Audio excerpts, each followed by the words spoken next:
dan sunnah Rasul itu banyak. Kalau kita mau menjalankan sunnah itu, maka sungguh kita sudah capek, sudah kesel. Maka tidak ada alasan bagi kita untuk mencari amalan-amalan yang tidak ada tuntunannya. Bismillahirrahmanirrahim.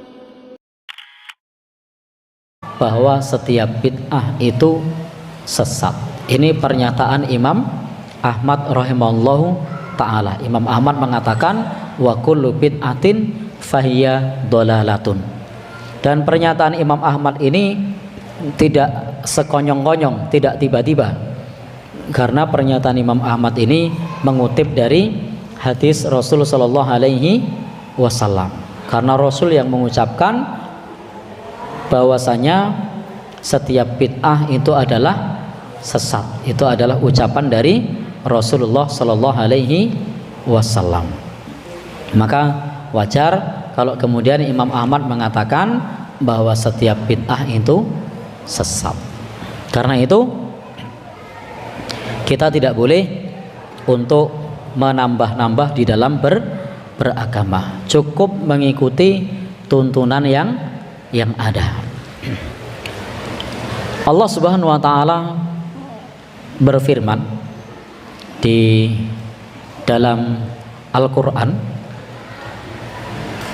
pentingnya bagi kita untuk masuk Islam secara kafah. Ya ayyuhalladzina amanu dkhulu fis-silmi kafah. Wahai orang-orang yang beriman, masuklah ke dalam Islam secara kafah. Kalau kita mau masuk Islam secara kafah, maka sungguh banyak sunnah Rasulullah yang kita tidak mampu mengerjakannya, karena sunnah Rasul ini ada pada diri kita kalau kita mau mengamalkannya. Jadi bisa kita amalkan sehari-hari, maksud kami.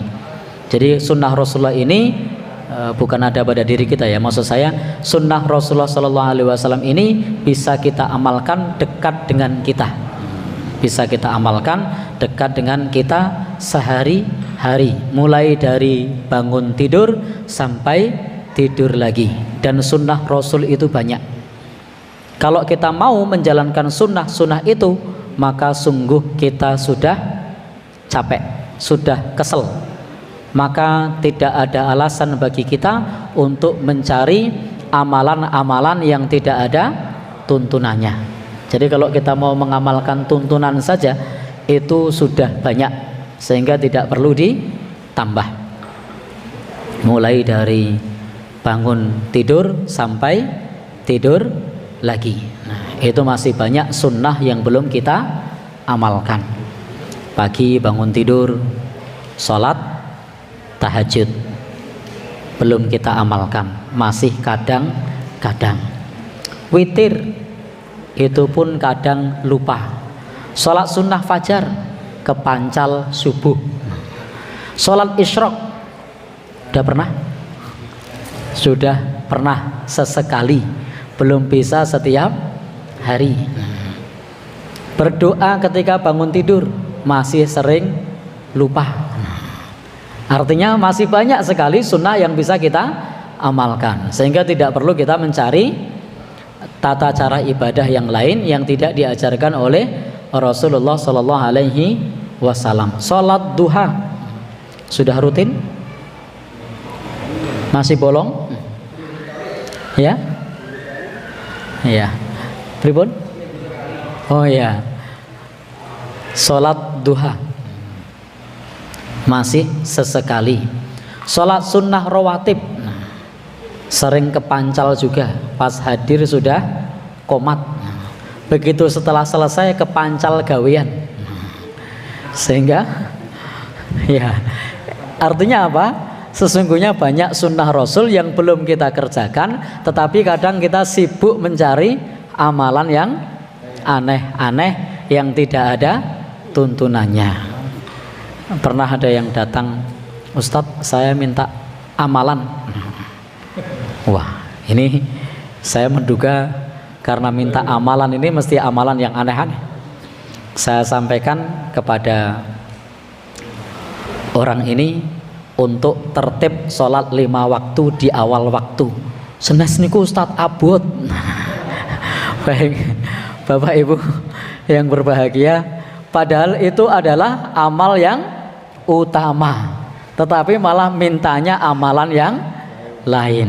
Baik, karena ketika Nabi ditanya amal apa yang paling Allah cintai, jawabannya apa?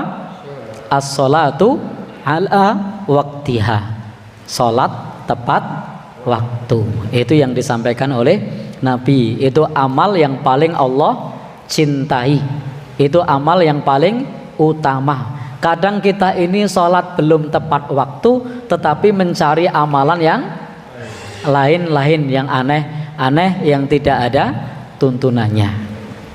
Padahal mengamalkan sholat tepat waktu itu saja masih berat, susah, ketungkul gawean. Apa meneh liyane gawean? Ketungkul dolan kalau nom-noman. Apa meneh? Ada lagi? Kenapa? Ya, sibuk karena ingon-ingon. Apalagi? Intinya kalau kita mau menjalankan sunnah Nabi itu banyak sekali. Sunnah ketika masuk kamar mandi, ketika keluar, itu kadang belum kita amalkan. Masuk bleng, lupa doa, lupa tadi kaki kanan atau kaki kiri. Masuk masjid bleng, lupa. Ini tidak hanya untuk yang hadir, ini juga untuk saya koreksi.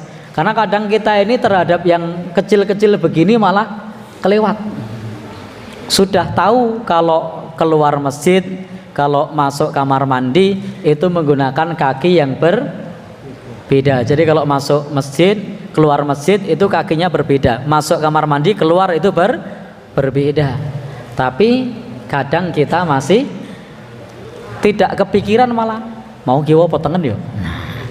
Jadi artinya kita memang perlu untuk belajar membiasakan mengamalkan sunnah Nabi Shallallahu Alaihi Wasallam. Makan pakai tangan kanan. Kadang kita ketika pakai lalapan, pakai cabai, itu cabainya masih di tangan kiri, sehingga kita belum menjalankan sunnah Nabi. Bakwannya di kanan cekit begitu, cabainya di kiri.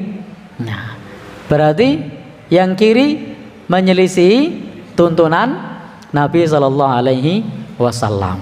Kalau saya biasanya kalau makan gorengan itu bakwanya dicokot dulu, cabenya dicokot belakangan. Jadi pakai sama-sama pakai tangan kanan, bukan tangan kanan dan kiri. Nah, ini mengamalkan sunnah yang begini saja kita masih keteteran, sehingga tidak perlu mencari amalan yang tidak ada tuntunannya. Makan steak, kadang yang kanan pegang pisau, yang kiri pegang garpu. Makannya pakai pisaunya atau pakai garpunya? Garpunya di tangan kanan apa kiri? Berarti makannya pakai tangan? Iya toh? Artinya sebenarnya kalau kita mau jujur, kita mengamalkan Islam saja, tuntunan saja, itu masih banyak PR kita untuk kita amalkan, sehingga tidak perlu menyibukkan diri pada perkara-perkara yang tidak ada tuntunannya. Yang Nabi juga menyebut bahwa fa inna kulla bid'atin dhalalah, bahwa sesuatu yang tidak ada tuntunannya di dalam agama itu sesat, kata Nabi. Maka kita perlu mengamalkan yang tuntunannya sudah jelas. Nah, baik Bapak Ibu, maka tadi saya menyampaikan mulai dari bangun tidur sampai tidur lagi, di situ banyak sunnah Nabi Sallallahu Alaihi Wasallam yang bisa kita amalkan. Baik, Bapak Ibu yang berbahagia yang dirahmati Allah Subhanahu Wa Taala, maka karena sudah disebutkan oleh Nabi wa kulla bid'atin dhalalah, bahwa setiap bid'ah itu adalah sesat, maka kita tidak boleh melakukan bid'ah. Bid'ah di sini konteksnya adalah dalam akidah, dalam ibadah. Karena Nabi sudah membatasi fi amrina hadza. Bid'ah dalam keyakinan, dalam akidah, dalam ibadah. Adapun dalam masalah muamalah, segala sesuatu boleh kecuali yang dilarang. Jadi kalau dalam masalah muamalah, segala sesuatu boleh kecuali yang dilarang. Dalam masalah adat istiadat kaidahnya juga sama. Dalam masalah adat itu boleh kecuali yang dilarang. Al aslu fil adat la yahduru minha. Hukum asal dalam masalah adat istiadat itu Allah tidak melarang. Illa ma hadarahullah minha. Kecuali dalam adat tersebut ada sesuatu yang Allah larang.